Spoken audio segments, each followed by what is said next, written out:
The fluorescent lights above the House Oversight Committee room buzzed faintly like a swarm of invisible bees. Beneath them, an icy silence stretched across the chamber, broken only by the occasional cough or the rustle of paper.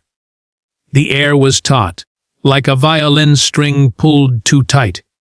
The kind of silence that sinks into your chest and makes your heart thud a little louder, a little heavier. Kash Patel sat at the center table, back straight, hands folded neatly in front of him, as though trying to still their tremble. His dark eyes scanned the room, half full of adversaries, the other half pretending to be neutral. The cameras had been rolling for 2 hours already, but everything up until now had been preamble. The real storm was just beginning, and he knew it.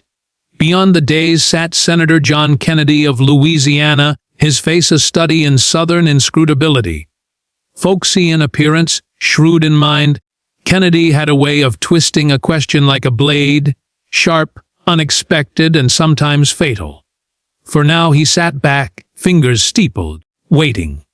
But Kash's focus flicked away from Kennedy to a face that wasn't present, not physically at least, Donald J. Trump. He remembered their last phone call.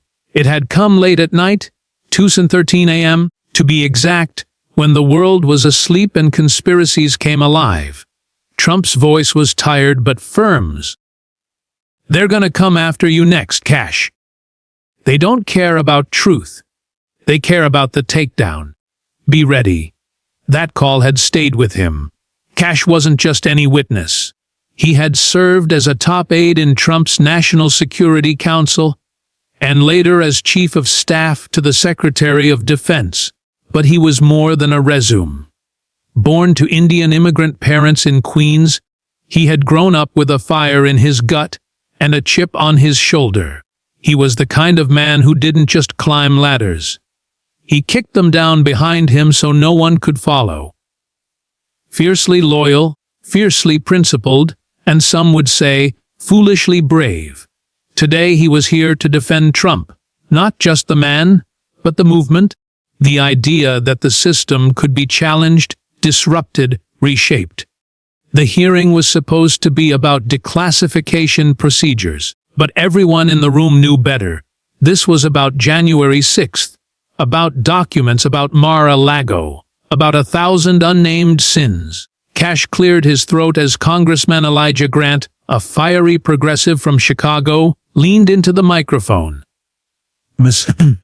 Patel," he said slowly, "did President Trump ever instruct you to declassify documents related to the Russia investigation, specifically with the intention of protecting himself?" The question was a blade wrapped in silk. It implied corruption, conspiracy, selfishness. Kash stared at him. The room leaned forward. "I was instructed to declassify information," Kash said carefully, "not to protect the president, but to expose the truth." Grant scoffed. "And you expect us to believe that?" And then came the first turning point. Kash reached into his briefcase and pulled out a sealed envelope. He slid it across the table. "That's a sworn affidavit from the Department of Defense confirming that declassification procedures were initiated and logged weeks before the documents ever left D.C. The committee members murmured. One aide darted forward to collect the envelope. For a moment, the momentum shifted. But politics isn't a game of facts. It's a game of perception. And that's when Senator Kennedy leaned forward. "Mr. Patel," he drawled, his southern accent syrup, thick. "You've made quite a defense of President Trump today. You've used words like truth and integrity. And I reckon you believe what you're saying. But let me ask you something real simple." Kash met his eyes. "If all this is true, if this is really about exposing the truth, then why do half the country believe you're lying?" The room went still. No shouting. No outrage.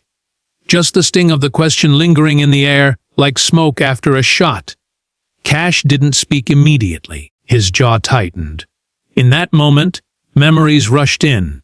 Being spat at in airports, his parents getting death threats, his name dragged through headlines by people who'd never once called him for comment.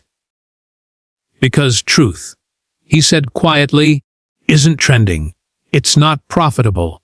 And it's not what people are being sold. There was a pause. A long, aching pause. Then Kash leaned forward, his voice rising not in volume but in intensity. You want to know why people think I'm lying? Because I didn't take the side the media told them was safe. Because I refused to let their narrative become my reality. I've lost friends, my reputation, even safety for my family. But I'm still here. Not because I'm right-wing or left-wing, but because I believe that power, any power, should be held accountable. That includes Donald Trump. And I told him that to his face. A murmur rippled through the gallery. And you know what he said? Kash continued. He said, "Good. That means you're the right man for the job." It wasn't the climax, but it was a turning of the tide. The subplots unfolded subtly throughout the day. One involved Congresswoman Marie Lareau, a moderate Democrat from Michigan, who once served with Kash on a counterterrorism panel. They had disagreed then too, but respected each other. As the hearing dragged on, she watched Kash closely, not as an adversary, but as a former colleague trying to read a man's soul through his eyes. The other subplot was playing out in the shadows of Twitter and cable news, where snippets of the hearing were already being twisted into viral content. A young Capitol Hill staffer, Jason Wu, scrolled through feeds in a side chamber, realizing that the truth wasn't what was said, but how it was spun. His growing disillusionment became its own quiet rebellion, one he would act on later by leaking the full transcript to a neutral journalist.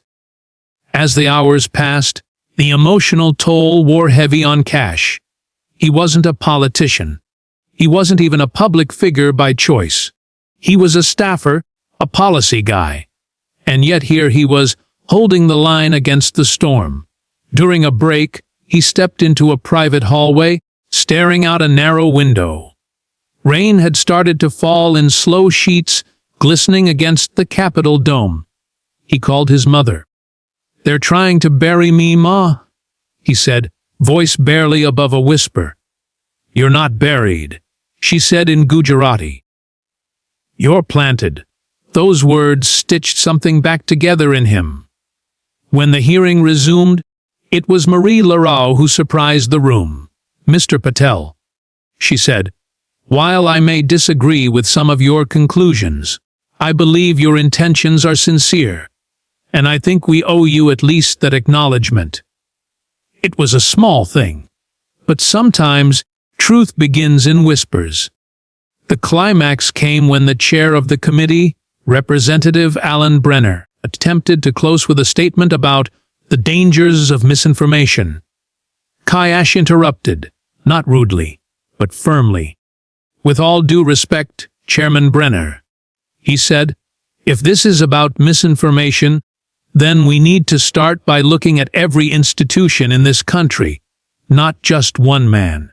Because if the truth is only a threat when it comes from someone you dislike, then it was never truth you were after, just victory." And with that, he stood. The chair tried to call order, but it was too late. Kash Patel had said his piece. The gallery, often indifferent, burst into a smattering of applause, quickly silenced, but not forgotten. Later that night, as news clips painted him alternately as a hero and a villain, Kash walked through the quiet streets of D.C., the Capitol behind him and a long road ahead. He had no illusions that he'd changed minds. But maybe, just maybe, he'd planted a few seeds. And like his mother had said, planted things grow. In the end, the hearing was about more than Trump. It was about the battle for how truth itself is defined. And the lesson, one worth remembering, echoed in Kash's final words before he left the chamber. If you're only brave when you're popular, you're not really brave. He walked away not victorious but whole. And sometimes that's enough.